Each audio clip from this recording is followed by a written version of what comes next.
कश्मीर जिले में धाड़ेलन जे चंबे में कैद मुखविन जो अंग वधी 8 थी वियो आहे, पर पुलिस मुखविन जी बासियाबी लाइ जोगा उपाउ नाहन वरता।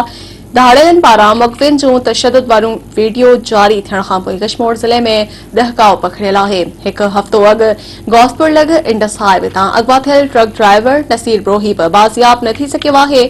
धाड़ेलन मुखवी खे ज़ंजीरनि सां ॿधी वहशियाणे तशद्दुद जो निशानो बणाए वीडियो बि सोशल मीडिया ते शेयर करे छॾी आहे। धाड़ेलन पारां जारी कयल वीडियो में मुखवी ट्रक ड्राइवर वारसन ऐं पुलिस अमलदारनि खे बाज़ियाब कराइण लाइ हथ ॿधी मिन्थूं करे रहियो आहे। वासिर आहे त मुख़्तसिर अरसे दौरान कश्मीर ज़िले मां 30 ॼणा अगवा थिया, जिन मां कुझु मुखविन जी राजूनी कोशिशुनि ज़रिए बाज़ियाबी अमल में आई, जॾहिं त हिन वक़्तु 8 मुखवी धाड़ेलन वटि क़ैद आहिनि। मुखविन जे वारसनि वॾे वज़ीर मुराद अली शाह ऐं IG सिंध खां मुतालबो कयो आहे त मुखविन जी बाज़ियाबी लाइ जोगा क़दम खणी धाड़ेल कल्चर जो ख़ात्मो आंदो वञे।